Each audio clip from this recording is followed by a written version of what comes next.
Troisième vidéo sur les vecteurs. Ici, on va voir comment trouver les composantes d'un vecteur oblique par rapport aux axes. Si vous savez faire ça, vous savez tout faire, il n'y aura pas plus compliqué.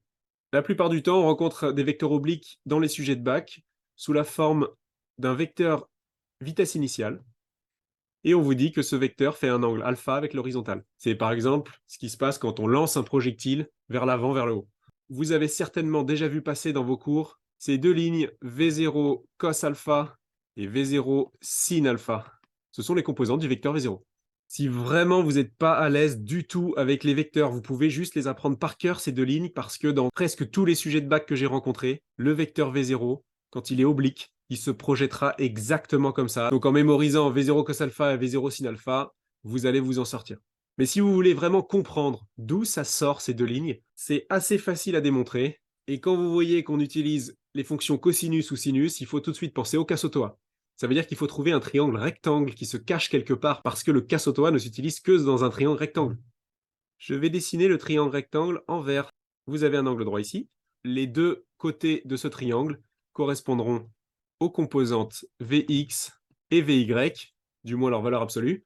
Comment trouver Vx? C'est quel côté dans le triangle? Le côté adjacent, le côté opposé, l'hypoténuse? C'est ça qu'il faut se demander. On voit que Vx est le côté adjacent à l'angle. Donc pour le trouver, on va partir de la définition du cosinus, que tout le monde connaît déjà. Normalement, le cosinus, c'est le côté adjacent sur l'hypoténuse, c'est-à-dire Px sur V0.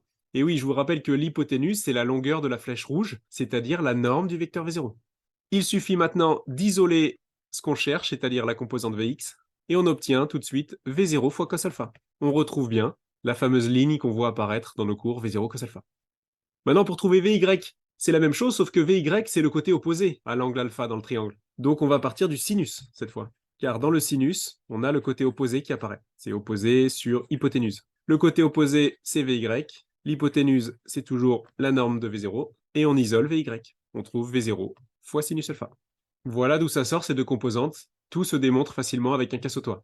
Deux petites remarques maintenant. La première, c'est, si vous comprenez pas trop pourquoi j'ai mis des valeurs absolues, c'est parce que le Casotoa utilise les longueurs dans un triangle qui sont toujours positives, alors que les composantes du vecteur qu'on va mettre dans la parenthèse peuvent être positives ou négatives. Donc c'est à vous de toujours vérifier séparément le signe des composantes. Ici, par exemple, le vecteur V0, quand on le parcourt, on voit bien qu'on va vers la droite, donc la composante Vx sera positive, et on va aussi vers le haut, donc la composante Vy sera positive. Mais ces signes doivent être déterminés séparément, ils ne sont pas donnés par le Casotoa.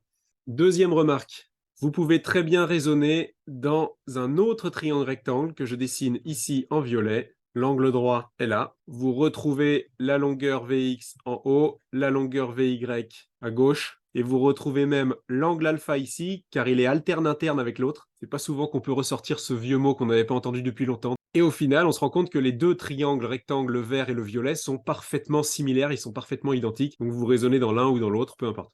Pour ceux qui veulent aller un peu plus loin, on va faire un deuxième exemple à droite, un petit peu plus compliqué, qui a très peu de chances de tomber dans un sujet de bac, mais c'est pour ceux qui veulent vraiment comprendre. Cette fois, on va imaginer un axe X et un axe Z. Allez, on met pas Y, on met Z pour changer, mais ça changera pas grand-chose. Et un vecteur F, une force par exemple, qui fait un angle θ avec l'axe Z. Est-ce que vous êtes capable d'exprimer les composantes de F? Alors quand on les connaît pas, on peut les exprimer de manière générale, Fx et Fz. Mais on peut détailler un peu plus. On va commencer par déterminer les signes des composantes. Quand on parcourt le vecteur F, est-ce qu'on va vers la gauche ou vers la droite? Bah plutôt vers la gauche, à l'envers de x. Donc la composante selon x sera négative. Et on va vers le haut, donc dans le sens de l'axe z, donc la composante selon z sera positive.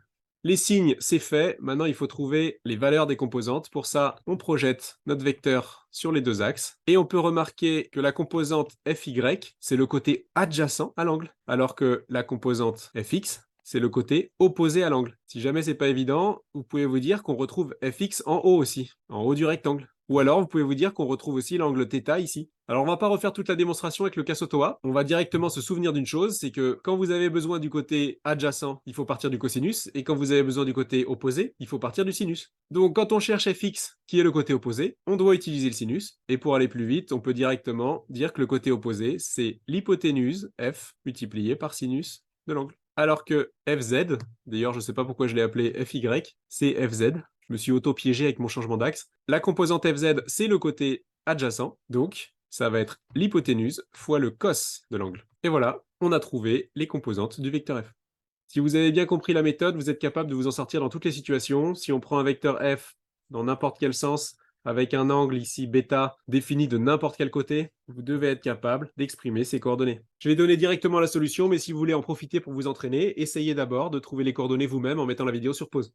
Allez, on y va pour la solution. D'abord les signes. Donc quand on parcourt le vecteur f, on va à l'envers de l'axe x et on va à l'envers de l'axe y, donc les deux composantes seront négatives. La projection sur x correspond au côté adjacent, donc avec le cosinus, et sur y, on trouve f sin bêta. Cette compétence, c'est-à-dire savoir projeter des vecteurs et exprimer leurs composantes de manière littérale, c'est très utile souvent en post-bac si vous faites des études scientifiques. Il faudra être capable de faire ça sans la moindre hésitation. Bon là honnêtement, par rapport à ce qu'on attend de vous dans les sujets de bac, on est allé un petit peu plus loin, mais ça nous a permis de bien comprendre, on allait au fond des choses.